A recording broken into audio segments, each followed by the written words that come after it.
Hello, everyone, and welcome to the second episode of Entertainment Rewind Podcast. I am your host, Fuzzy, and I'm joined by Ambrose in past morning. Hey, we're not Fuzzy 2 and 3 anymore. We got upgraded. You're right. Yeah, Status upgrade. And we have a fantastic show planned for you today. So kick back, relax, and enjoy the podcast. Now, Ambrose, what movie has scarred you for life? Well, that's an interesting question. And when I first heard this, I took it in a different sort of idea than what you would normally think of a movie scarring you. Like, you usually think of scary movies or something like that, which I have one of those to talk about too. But in a bizarre way, The Lion King. My favorite movie of all time, don't get me wrong, my favorite movie of all time, The Lion King. But the scene where Mufasa dies has scarred me in a way that, like, not like traumatized me, like, you know, people who watch certain movies are afraid of clowns or something like that. Mm-hmm. It's not like that. But that scene is scary and sad. You see that. I was like 2 years old when the movie came out. So, you know, but anyway, so like that movie scarred me in a way that, like, I see that movie to this day. It still gets me emotional. Like, I see that scene. Oh, I agree with you. And like that's the first, and for a lot of people our age, that's like the first experience that we had with like death on screen. You know, right? So like in that sense, it has scarred me. Right. It's your first introduction to something that you don't actually understand. Right. You don't understand why Mufasa's lying there not getting up and why Simba's all upset, you know? But so for the more literal one, I do have one that actually traumatized me, quote unquote. Mm-hmm. And there's this movie I saw when I was a kid. I was like 5 years old. I don't even remember the name of the movie, but there's this movie where like these porcelain dolls came to life. Like somebody was like controlling it. Like, I think it was called like Puppet King or Puppet Master or something like that. I don't even remember. It was like some B movie, horror movie, whatever. But there's this movie about like, and I was like 5 years old. I was like super encouraged. Like, yeah, I can't think of the word. But anyways, so I saw this movie. I was with my sister, and like these porcelain dolls that were just coming to life and killing people. Like, the movie scared the crap out of me. Mm-hmm. So like later on in life, I'm still afraid of those porcelain dolls. Like the way they just kind of stare at you. They are freaky. Yeah, like I was at my cousin's house one day. We were playing hide and seek. And I was hiding in my cousin's closet, and turned on the light. And there was these porcelain dolls in the room. I'm like, oh crap! It scared the crap out of me. I hate those things. And that movie is the reason why. I had a similar problem with porcelain dolls, sentient dolls. Period. Always kind of freaked me out. I had a similar thing like that. I always had to sleep on the floor. There's so many of us, and we would be spending the night somewhere and sleep on the floor. And I would always get like this awful spot, closet nearby, no door, and a porcelain doll sitting on the top shelf with just enough light peering in there to where you could see it just staring down at you, and it terrified me. I could never sleep. Yeah, I could never sleep. Because they're just sitting there staring at you the whole time. Right. And the creepy thing about the porcelain dolls is that their eyes actually do look like they are following you. Mm-hmm. Like you're like doing this whole number and it's fooling you into thinking that they're actually like following your hand. I'm like, I don't want to be here anymore. Yeah. Alright, so what about you guys? What's the movies that scarred you guys for life? Well, when I was a little kid, I was about maybe 5, 6, 7-ish. Probably a lot less fuzzy, right? Yes. Back when I didn't have this majestic flowing beard. It wasn't that much different. No. It's still somewhat fuzzy. But anyways, my father had me watch the Omen series back then. Yeah. I also watched The Exorcist and Rings, both 1 and 2. And those still even traumatize me to this day. I know I'm probably going to sound a little bit crazy, but I hate mirrors or anything that's reflective. Because in my mind, it basically blends that image and just gets my adrenaline. I mean, that's not surprising. I mean, The Exorcist is probably supposed to be one of the scariest movies. It is. Ever, especially because I think it's based on a true story. Like, I think so. I don't know that for sure, but I think it's supposed to be based on a true story. That's one of like the movies that like scares a lot of people. Like, see, I watch horror movies. I don't get scared about, but like something like that though, like that's some freaky stuff. Because there's some stuff there that's like, ugh. And so like being afraid, like, it's the same thing. Like, you know, you watch the movie Psycho or something like that. Yeah. And like you go into your bathroom and you move the curtain because you're afraid there's gonna be a murderer in there or something like that. It's the same idea, you know. But the thing is, I'm not a big fan of possession-based movies. Yeah, I've never environment. I mean, I like Aliens, I like this and that. And what about you, Past Morning? Well, there was this one movie, and it sucks that I can't actually remember. I think it was like something like Killer Rats or something like that. And I was a little kid and had to sit through and watch it. And it's I can't remember too much about it, but it would essentially be these little rats, whatever, crawling through the air ducts and everything, and just straight up eating people, killing them. And then there was this huge, like, nasty rat, and that would scare me because it would always be popping right out of the dark. Never a big fan of the dark, and they would just be popping out of fucking nowhere, and strong enough rat to drag a human body across the floor. And then later that night, I ended up sleeping on the floor next to a bed. You didn't sleep on the bed? No, I didn't sleep on the bed. yeah. There's. No, I get what you're saying. Right. So yeah, I was on the floor, and it had an underneath part to the bed, and it was completely dark. And when it's dark, your mind plays tricks on it. Oh yeah. And I could not sleep in that room, period. Just because, like, as soon as I close my eyes, I start hearing, like, little chitter chatter and every creak in the wall. I legitimately was terrified that this giant, like, dog-sized man-eating rat was gonna crawl out from underneath the bed. I mean, rats are freaky in general. They are. Even real life rats that aren't that big. Like, I mean, rats killed like 75% of Europe at one point. That's freaky. Right. But no, I mean, yeah, rats are freaky though. Like even like in some video games and stuff like that, I see like mutated rats and crap. And that's like the scariest thing. Like, right. Giant. And giant man-eating spiders don't even seem that scary. When Because part of it though is because when you see giant spiders, that's a common horror trope or like whatever. Right. And you know that giant spiders don't exist. Right. But like rats though, you see giant rats, you're like, that's something that like not only is that possible, something like that can exist, but like you can get rats in your house. Right. You know, like, they carry diseases. They'll eat pretty much anything. Like it is very possible to be eaten alive by a rat. I remember a movie when I was a kid. I don't even remember the movie. It was just like I remember this one scene from it though, where there's this guy. It's like on some kind of island somewhere. Okay. But before he goes to bed, the guide tells him, you know, cover up your feet when you sleep, because he doesn't give him a reason why. He just says because there's a good reason for that. He wakes up the next morning and the guy's like, I told you to cover up your feet at night. And he looks down and his feet are like chewed up, right? Like torn apart because rats got to his feet in the night. And I'm like, something like that. That's scary. Yeah, it's terrifying. It is. Not to mention, you know, like you said, diseases and stuff too. Like right.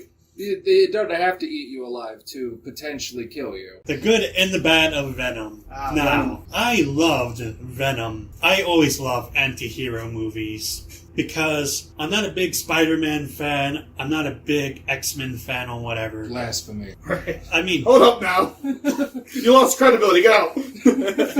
But you know what? I always like the bad guy who really isn't bad, but he does good. Right. Like Deadpool. Deadpool's my boy. You know, it's funny you say that though, because actually that's one reason why I wasn't crazy about Venom at first when I first saw the trailers for it. Because in the comics, Venom isn't typically an anti-hero. He's typically portrayed as a villain. Yeah. And a very, very evil villain at that. He is. He eats brains. And right. In the comics, he's typically only portrayed as an anti-hero when it comes to stopping Carnage. Because Carnage is like the ultimate evil, and Venom's like, well, we can't have that around. We need to team up with Spider-Man. And I'm a big Spider-Man fan. Just right there. I love Spider-Man. He's my boy. Me too. So when I first saw that they were going like an anti-hero around Venom, I was like, that's not Venom. And then like in the movie too, you can see them kind of starting off where he's a villain, where he's just using Eddie is like a vessel to try to do what he's supposed to do. Yeah. And then he morphs into an anti-villain for that. And I really enjoy what they did with it. I like that they're... Right. I like what they did with Venom, so I'm okay with that. Even though I was not a fan of that at first. Right. Yeah. At least if he is an anti-hero, he's not technically still a hero. Right. So there is that to grasp. But I always loved Venom. Big Spider-Man fan. Love Venom. Love every aspect about him. I would have liked to have seen, more murder and head eating. I mean, he ate people's heads off, dude. Right. Well, just a little bit more of that would have been cool. But I do get, that they were trying, because it did seem that they were depicting this guy, Eddie, right? Eddie Brock. Yeah. Depicting him, trying to keep him under wraps, when in different iterations that you see, Eddie Eddie is almost like not even really a part of keeping Venom under line. Yeah. And Venom just does whatever he wants. Also, what I really liked about Venom is that with other movies such as Batman, Superman, and all the other heroes, Wolverine, all these people, Eddie almost felt like a real person, like he could have been anybody. Right. And so I think they really did a good job with making him seem really believable. Yeah. Well, and that's part of what I think made the movie work in a way too, because Spider-Man 3. You guys see Spider-Man 3? The old one? Yeah. Okay. They had Venom in that, and people did not like the way Venom was portrayed. I didn't care for it either. Yeah. I don't dislike Spider-Man 3 as much as people do. I think it's still a decent movie. The awesomeness of that wore off really quick. Yeah. Like, you see Venom, you're like, cool. Oh, wait a minute. Yeah. Especially, getting the dude from that 70s show. Off on tangent, but that's not a good idea. Anyways, so, in that movie was a little bit more accurate to, the way Eddie Brock is sometimes portrayed in the comics, where he's more of just, an asshole. Right. Very rash. So in this one, though, they actually made him like a guy who's trying to do right. When you see him at the beginning of the movie and he's trying to expose the dude for all the stuff he's doing. Yeah. He's trying to be a good guy. But he's reporter job seriously. Right. But he's torn between being a good guy and also being kind of an asshole about it, Yep. And I think that's what meshed the character and Venom well in that sense, is that they're both the same character, basically. One of them's an asshole who's learns to be a decent dude because Eddie Brock is a decent guy. And it's true that in the comics that, the symbiotes take on characteristics of the people they possess too. Which is good in that sense. That, they actually gave us a hero that, he's not a hero. He's not like Superman. No. Who's a dude that, everybody loves Superman. Superman, hey! They didn't give us a character that we can praise and say, oh, he's a great guy. They gave us a character we can relate to. Is he's just trying to do right. He's just trying to get by, trying to have a life and stuff like that. And I respect that. I think that's a really good way to go about it. I thought it was really selfish of his fiancée to just leave him, especially when he was trying to do the right thing. Yeah. I mean, to be fair, he did cost her. Yeah. She left him because she got fired. They went with a different guy or something like that. Well, I mean, it's kind of implied that it was a couple months at least. Oh, okay. But so anyways, the bad though, right? So I can talk about how good I love Venom. Yeah, but big fan of it. Not everyone did. Yeah. The critics couldn't stand this movie. I know they absolutely. And I don't know what it was. It was weird. It was weird because I think I remember reading too that the critics panned it 40% on Rotten Tomatoes, but then when the audience saw it, it got a 91. The audiences loved it. But so one thing I did not like though. I did not like the villain. The dude, not the villain, not Riot, not the symbiote, but the dude that Riot took over. I was like, this dude does not look intimidating at all. No. And I mean, I get villains don't have to be intimidating physically. I get that, but I wasn't really feeling this dude as a villain. He's a smart guy and he's trying he's one of them villains where they did the villain trope of he's trying to do the right thing, but he's going all the wrong ways about it. Yeah. Right. And I just couldn't take him seriously as a villain. Well, I think they also kind of applied that same element to the villain as well. They wanted him to feel like a real person instead of some guy that you could never imagine. I thought he was kind of he was creepy in his own way. He wasn't, he looked kind of like a creepy stalker. Right. Yeah. He wasn't like Dr. Evil, the evil laugh and everything. But no, he just so lost in his own ideals that he could never see that what he was doing was wrong. Like the scene where he's talking to that guy and making him feel all good, and then that weird ooze comes out and kills him. Yeah. And he's like, oh, okay, let's get the next one. Put him back in the jar. Yeah. And so, I understand. And apart from that, too, I understand sort of why people don't like it as much, because it is not entirely accurate to the comics. Like I mentioned, he's not really an anti-hero with the comics. So I understand it. I think it's a fun movie, regardless of whether you think it's accurate or not. I think there's some things they could have done differently. The idea of... I feel like the whole idea of Venom, becoming the anti-hero happened almost too fast. Yeah. He was at first he was this dude we're gonna eat people and we're gonna bring the symbiotes down, and less than 2 hours later he's like, oh, I kinda like you, we're not gonna do this anymore, I'm gonna help you stop him. It's wait, what? That can be the problem, taking something that's essentially from a cartoon that has a bunch of episodes and would normally lead to that point, or a comic that slowly builds up to that point. In movies, that can be kind of an overwhelming thing to where it's like, this long, epic adventure that gets you from point A to point B is essentially condensed down into a couple of hours. Yeah. And so, it does feel like a lot of things were left out. I would have liked to, if he was going to be the anti-hero, I would have liked to just go batshit crazy first, and then,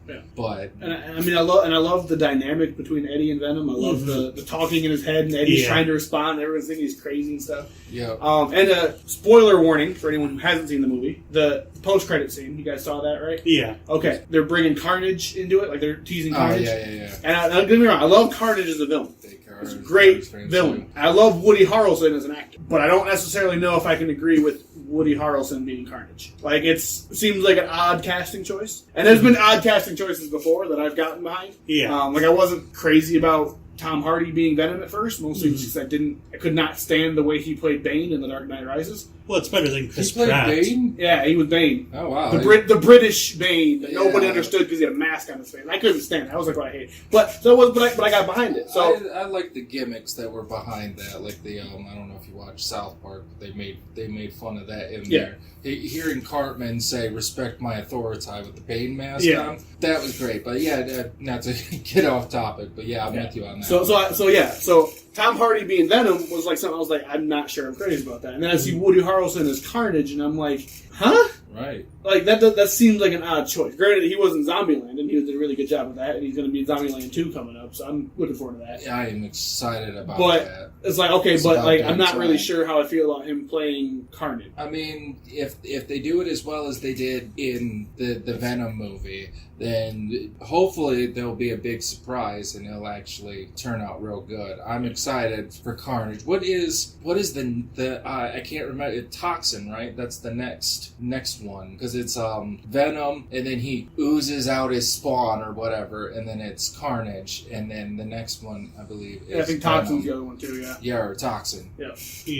And so I mean, there's also they essentially get worse every time. Yeah, they're just gradually getting more and more evil. Right. And then, of course, there's the rumors that Venom could essentially join the MCU at some point. MCU being what? The Marvel Cinematic Universe. Oh. Iron Man, Thor, all that stuff. Yep. And there's rumors of that, like, depending, like, that's the reason they didn't establish a Spider-Man in the Venom movie, because they're kind of leaving it open there. Mm-hmm. Like, they could bring it into the MCU, but they also could leave it on its own universe. Personally, I'd like to see Venom in the MCU. I think it'd be a really cool thing to do. Right. I think there would be some things that they would have to adjust to make it work. Probably, yeah. But, I mean, they have Hulk, who is a powerhouse that can't control himself, so that would be cool. And they're always hilarious too. Venom was always a character I liked just because he was nonsensical, horrific in some iterations, and just funny. I thought he was a hoot to listen to. If they do bring it, I almost want to see Spider-Man versus Venom. I actually would think that Miles versus Venom would be pretty interesting. Miles Morales. Oh, yes. Him. Into the Spider-Verse. I love that. Loved it. The pastel colors. I think it was the best Spider-Man movie ever. Oh, yeah. It was really good. And the only reason is because I actually hated the recent actors who've played Spider-Man. Yeah, and I mean, and I like Miles Morales as Spider-Man. So if they were to establish their own universe with Venom, which is also a possibility, because the post-credit scene of Venom also there's also a scene that kind of led into Spider-Verse, I guess. I didn't see it, but that's what I hear is that there's something there. So if they were to do that, I'd say Miles Morales. I love Miles Morales as Spider-Man. It's really I cool can see him getting more popular. Spider-Gwen, I'm pretty sure, is going to she's start. hot. I like Spider-Gwen. Yeah, which, long time, Spider-Man fan, and that Spider-Gwen was completely new to me. To be honest, I thought that was a name of a porno or something when I first saw her. So it sounds like a parody almost. Right, like a parody. Right. And that would be cool to see that more often, because everybody knows Spider-Man and his different iterations, and And I mean, we've had Peter Parker and going on like 7 movies now, with the new one coming up as like the main Spider-Man. So and it's been established too that Miles Morales exists in the MCU because in the first Spider-Man there was the character Aaron Davis. He's the uncle of Miles Morales. So it's established he's in the lore. Right. But I'd like to see Miles Morales be a Spider-Man character. Yeah, like that would be being cool. Spider-Man is the main thing. So. Yeah. That would be very enjoyable to see that because like everybody knows Spider-Man. Mm-hmm. Like how much further can you go with them? The answer is anywhere, but right. I mean, and as Into the Spider-Verse established, there's infinite universes with infinite Spider-Man. And now it's interesting. We're going to go from the topic of Venom into Aladdin. I'm not sure if the movie would be better if they removed Will Smith's nipples or if they kept them. You gotta keep the nipples. Yeah, it would just look weird if they didn't, right? Right. Because you could get away with not having nipples in a cartoon or something, but you can't just powder over those. I mean, you can. You can always get some CGI, and you can always just censor it. He's not human. He don't need nipples. They got the top half of his torso to float above the ground. I think you can deal with the nipples. So the obvious elephant in the room is the genie, though. Like, a lot of people are trashing Will Smith as the genie. Yeah. And it's for different reasons. Like, obviously, for a long time, the main reason was he's not Robin Williams. Right. Don't get me wrong, I love Robin Williams. He's my favorite actor. He is. He's my Rest favorite. in peace, Robin Williams. I love the guy. And his genie is genius. Freaking amazing. He is. And I think it's unfair of people to assume that this genie is automatically going to be bad because it's not Robin Williams. Right. I think it's just because, like, they'll see it as a replacement, and they don't want to replace, their childhood memories of what. I'm a big Will Smith fan. Yeah. I like Will Smith. I like a lot of his movies. But even I am kind of like, but you don't get you can't have the other guy. So, is this like the best replacement possible? And I don't know, I guess, now that I've actually seen the trailer, I still don't think that they need to, have the nipples. the nipples we can talk about. I mean, come on. Yeah, we can talk about that. No, I just don't think everything needs to be necessarily live action, because there's things that you can do in a cartoon or anime that you can't necessarily, Right. Well, it's funny, though, that you say the best replacement. And that's part of a little something that disappoints me. I mean, don't get me wrong, I love Will Smith. I think he's going to do good, especially because he did flat out say he established from a long time ago that he's not trying to replace Robin Williams. He's trying to do honor to his character. So he's trying to honor him with the memory. But what disappoints me is that when they were first discussing about who should play Genie and Will Smith was in the talk, Gabriel Iglesias, you know him, right? Yeah. Fluffy, big Fluffy. Yeah. He went on record saying that he wanted to do the Genie if Will Smith didn't want it. So I'm a little disappointed in the sense that we could have gotten Fluffy as the Genie. Yeah. I'm actually now really and I feel like if I realize you don't necessarily want like someone to be Robin Williams because that's just gonna make it disappointing. Yeah. But your option of Gabriel Iglesias would have been amazing because he would have captured the spirit of the Genie in Robin Williams' character, but also done it his own way. Yeah. So it would have been like the perfect blend. Of the characters. Who better to play the blue comedian than a very popular comedian these days? You know what? That actually really just bums me out that you said that. Yeah, I didn't know that was a Will Smith's going to do fine. I have no doubt he's going to do fine. He's probably going to nail it. Yeah. It's just that Will Smith or Fluffy would have been better. Right. But and then there's the thing though, you see this with all the time in movies though too, where like big example is the Joker, right? Yeah. Everybody loves the Joker. When Heath Ledger in The Dark Knight was playing the Joker, everyone thought he's not going to do as good as Jack Nicholson. Therefore, he's not going to be good. Okay, well then Heath Ledger knocked it out of the park. So Jared Leto shows up as the new Joker in Suicide Squad, and they say he's not going to be Heath Ledger, so he's not going to be good. They might have had more of a plan on that one. But my point is, I hate it when people take a character as well known and say this person was the best that we have. Therefore, everything else is going to suck. Right. So if you're not using this guy, then right, and I don't like that. I feel like that's you're crapping depending on the movie before you even get a chance. You give it a chance. Right. And who knows? That person could do great.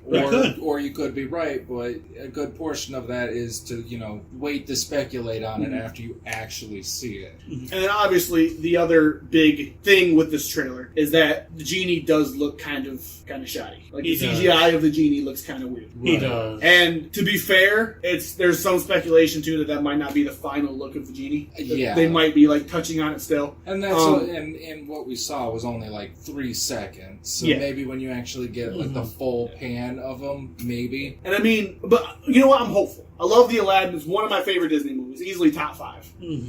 So I'm really looking forward to this. I'm hoping it's going to be good. My problem is though, people are already shooting it down. They're not giving it a chance. I love watching top 10 videos on YouTube and stuff like that. There's this one I saw the other day. It was the biggest mistakes that have been made of remaking a movie. And on the thumbnail, right there, big and bold in the thumbnail, it showed Genie and Genie. And I'm like, the movie isn't even out yet. And you're already trying to say this is going to be a mistake. Like, maybe you're right. Maybe Will Smith's not going to do good. Maybe this CGI is going to be shoddy and it's going to look like a 4-year-old drew it. Maybe. Right. But the movie doesn't come out for the 3 months. Give it a chance before you try to crap on it. Right. That's all I gotta say, Which we are going to review when it does come out. So make sure to pay attention to that. I'll still go on record and say that I don't think everything needs to be live action. No, and I understand that. Like, there's a lot of people saying, not every movie, and Disney's been doing that, and a lot of people are saying, oh, Disney's running out of ideas. I don't think that's true. Yeah, but some of the live action movies have been good. I really enjoyed the live action of Beauty and the Beast. Jungle Book was pretty good. So I'm hopeful. And spoiler alert for an upcoming episode, we're going to talk about The Lion King, my favorite Disney movie. Well, mine too. I'm hopeful that the live action Lion King's going to be good too. I remember really enjoying it. I haven't seen it in so many years though.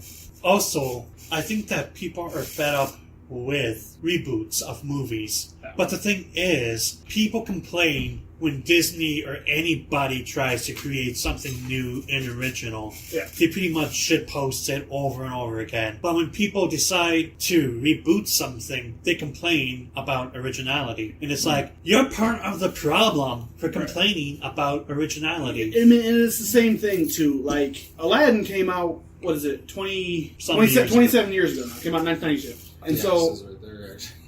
Oh, well, there you go. Right there on the screen. So it came out 27 years ago. And everybody who saw it then is an adult now. Yeah. And so, for sure. What Disney's trying to do is they're trying to take their classics that the generation loves, and they're going to they're trying to rework them, and you can't just reanimate it again because then it's going to be like, well, why not just watch the original? Right. Yeah, so you have to do something to add to it, which is making a live action. Yeah, so people are all like, oh, they're just trying to cash in on their own stuff. I don't think it's what it is. I think they're trying to recapture the magic for a new generation. That's exactly what they're trying to do. That definitely seems like and I don't think, and the same thing with sequels. People are saying, why do they keep making all these sequels for movies that are so old? Like The Incredibles 2 just recently came out 14 years after the original or something like that. Because they're trying to recapture that magic for a new generation of people who didn't get to experience it as a child. Yeah. And so, I think the biggest thing that I have a problem with is why take so long to do it? Because 15 years later, they're trying to appeal to a new generation, and that's cool. But if it was done more closer to when the first one was released, it would almost feel like it was more connected to the first one. Right. Because it can feel almost disconnected later in, because the art style or whatever, everything, the feel of it can be completely altered when you actually like the original way. So I don't think it's not always in that manner, but yeah, this is kind of my point of view on it. And it just takes so long, and then it just doesn't click anymore. And I mean, a lot of people say that the original Aladdin actually hasn't aged that well, mostly because of the genie. Actually, recently there was some discussion about there's these Facebook posts all the time about people ranking the Disney movies and which one was the best, what all this stuff. I did one on Facebook, and a lot of people said that they didn't really care that much for Aladdin. Well, they like it originally, but it hasn't aged well because a lot of Genie's references are very dated of the moment. They're very dated, and so I can see that. So another thing with that aspect too is that they're getting another shot at doing something that could be great. Right, try to revamp the pop culture to it. Right. almost kind of sounds like a big... I don't know if you guys heard of Duke Nukem. Oh, yeah. Yeah. Oh, yeah. Duke Nukem was a very popular game way back in the day. I believe it was on, like, the Nintendo... PC, all that stuff. Right, and I think they did, like, remade it for the PlayStation, I'm not sure. But, yeah, it was like 15 plus years later, they put out a game, and as I'm told, because I never really personally played it, that the visuals were good, and that the gameplay was okay, but the old school, outdated... The humor. Yeah. It just didn't land anymore. Right, they didn't land anymore. People didn't understand it.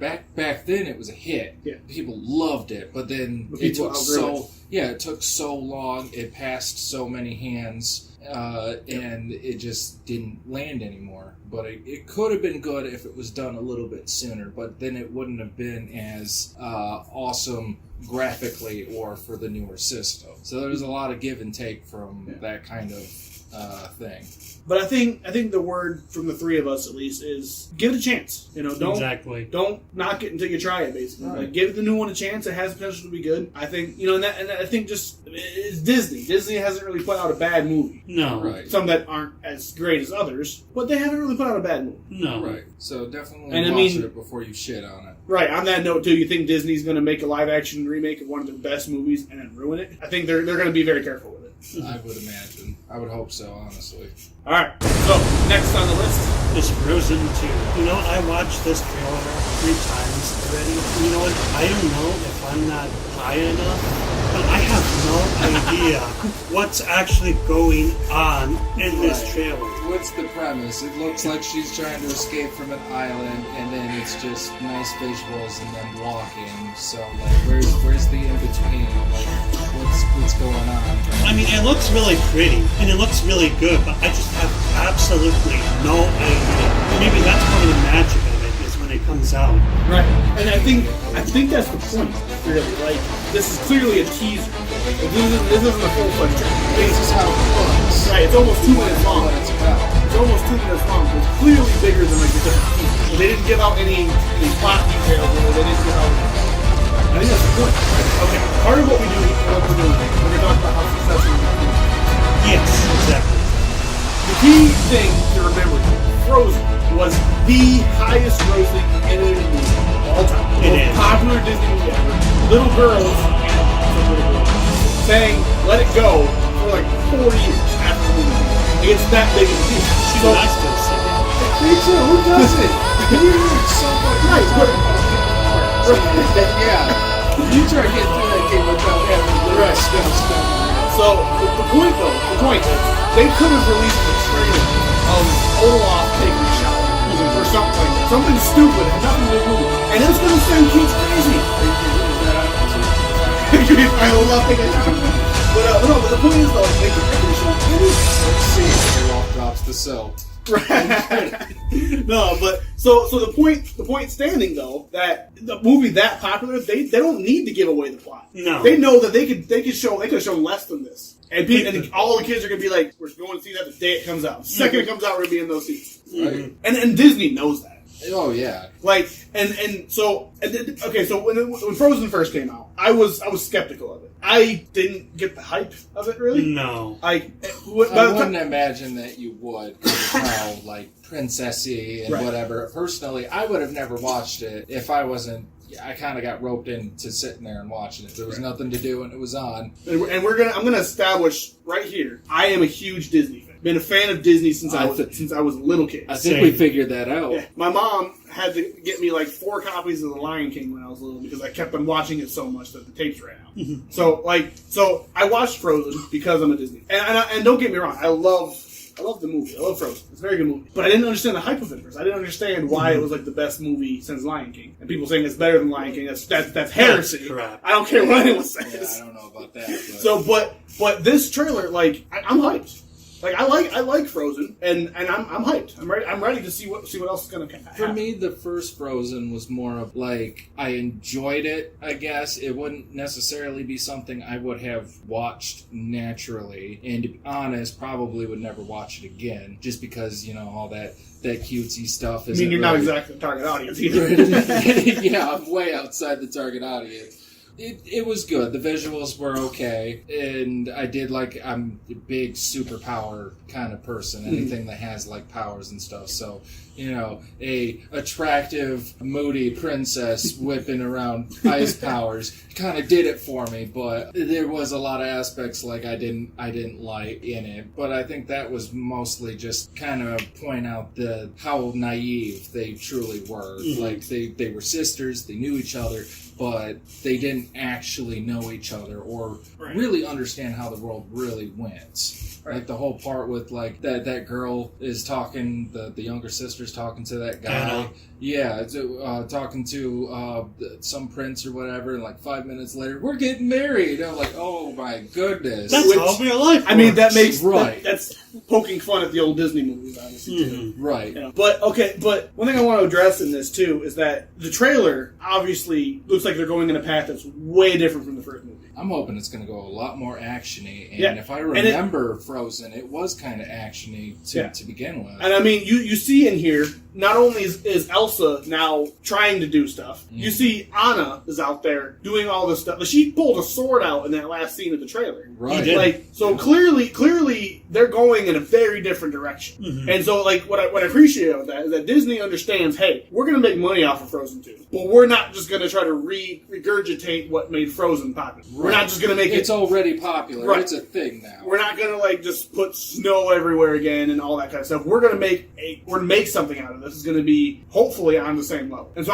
that's part of the reason why I'm hopeful for it, because, like, they're clearly going in a different direction. I'm going to watch it, but I don't think it's going to be as good as the first one. I think it actually might do more damage than actual good. Because, I mean, sure, you can never really compete with the original. Right. But I don't think a lot of people are really going to like Frozen 2. It's not going to have as much hype. It's not going to have as much attention, but it could be really good. That is the big thing with series, though, because, like, if you do the second in the series or the third in the series, it's not just its own, let alone movie. It's being built off of the one before, and that's a big thing, too, if people think it's being made justice or not. I want to address something that you said there, Fuzzy, about, you said that you think it's not getting enough attention. I disagree. I think it's getting a lot of attention, this trailer right here already got all of the hype that you needed in it. 29 million views, and this trailer's been out for a little over a week. 601,000 likes. All the hype you need right there. But at the same time, Wreck-It Ralph 2 came out back in November, right? Yeah. I personally love the movie, but they did. He's just disliking everybody. He just disliked the video. But anyways, so they did a post-credit scene in Ralph Breaks the Internet, which was supposed to be a teaser for Frozen 2. All the people, I was sitting in the theater and I watched it, and I heard all the kids like, yeah, Frozen 2, and then it was the biggest troll ever because it was Ralph rickrolled everybody. It was Ralph singing "Never Gonna Give You Up." You know what? I wish I was there. I would have taken out my phone and videotaped it. But it was the best thing. But that right there, even though it was clearly not a Frozen 2 thing, that generated hype right there. Even though it showed nothing of Frozen. So I think I just disagree. I think it's going to be good. It might not be as good as the first one, but I don't necessarily think it's going to not be as hyped. I think the big thing is just age group. Yeah. Like, you have to be, as a Disney fan, I'm sure you can get over some of the whatever, but if it wasn't Disney, I'd imagine that you might not be as excited for another princess flick. Well, that too, I mean, with a lot of movies too, that if you see a trailer for a second movie of a movie that was really good, and you see it going this different of a direction, your first instinct is going to be, why are they doing that? Right. When the first one worked in such a way, this new one's going in a completely different way. But, I mean, like I said with Aladdin too, it's Disney. They don't make bad movies. You can argue some of them are worse than others, I get, but they don't really do bad movies.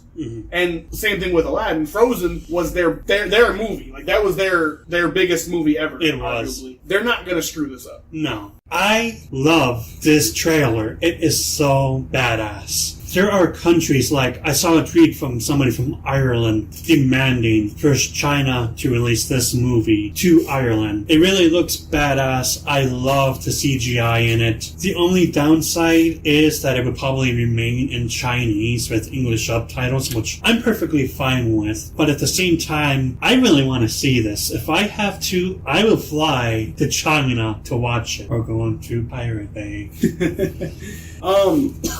I mean, yeah, it looks really good. Personally, it's not really my genre. I mean, it's something my mom would love. My mom loves the apocalypse, like Armageddon, Independence Day type movies. Not really a genre I'm super into, but the visuals look stunning. Like, it looks like it could be amazing. I kind of feel with you on the same idea of it being in Chinese. I don't necessarily like watching movies with that's in another language with subtitles, because I feel like I'm getting distracted from the movie to have to read what they're saying. And I mean, I already struggle to keep track of certain things anyway, so like having to read what they're saying is going to throw me off.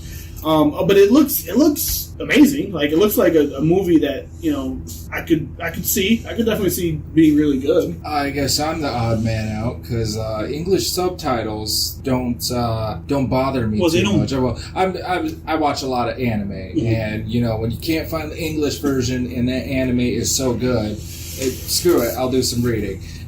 With that said, I'm not the fastest reader, so I can see that being an issue. Always kind of looking at the bottom of the screen instead of actually the middle of the screen and getting like the full action. If you're not a big reader, then it probably would be a good idea to try and get it on DVD or something like that, so you can, you know, hit that pause button. But as far as the movie goes, it does look pretty cool. I do like the post-apocalyptic, or the holy crap, the world's gonna explode, let's take care of this kind of thing.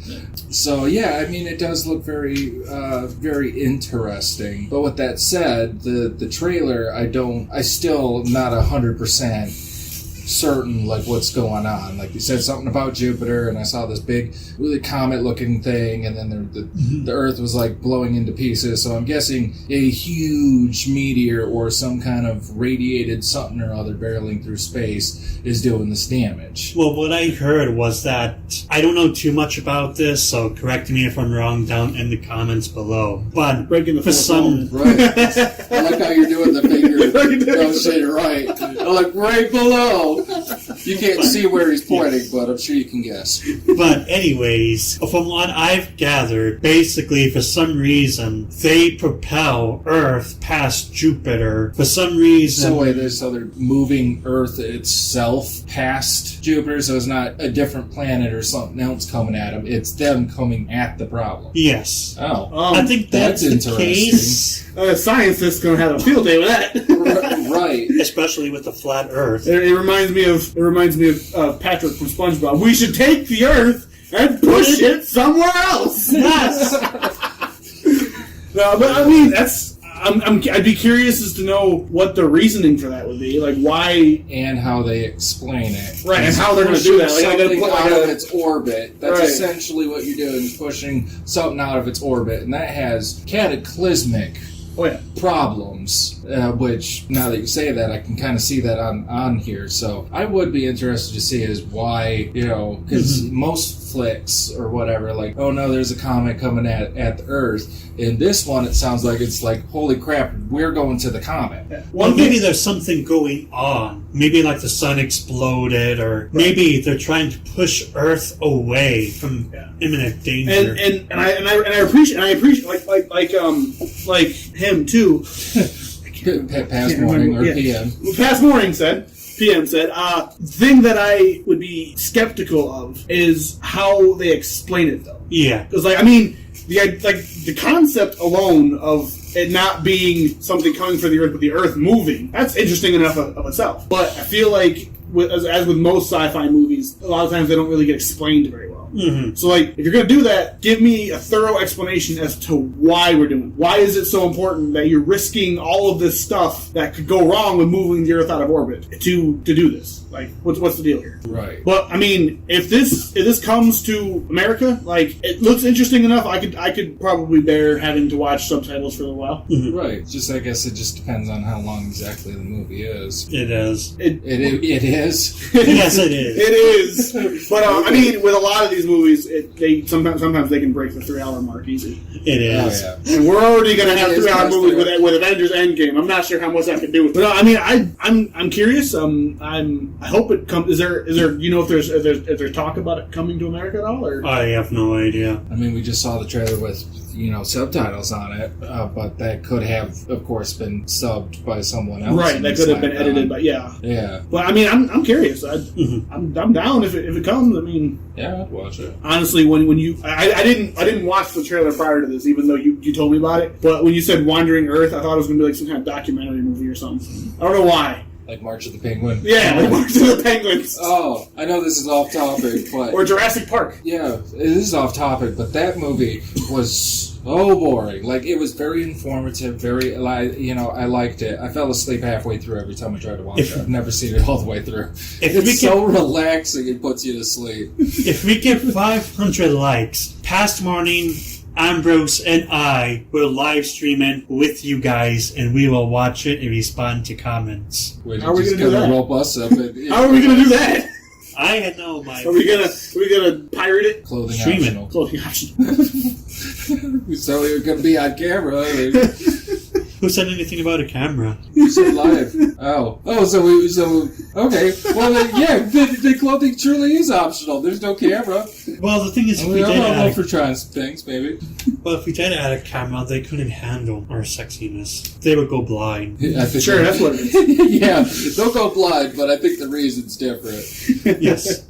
All right, well, I think that's basically all we had to talk about today. Sure. Thank you guys so much for joining us on this podcast. Make sure to visit entertainmentrewind.com to get up to the latest Thank you guys so much for joining us on this podcast. Make sure to visit entertainmentrewind.com to keep up to the latest news, information, find and watch our podcast, join in on discussions, and more.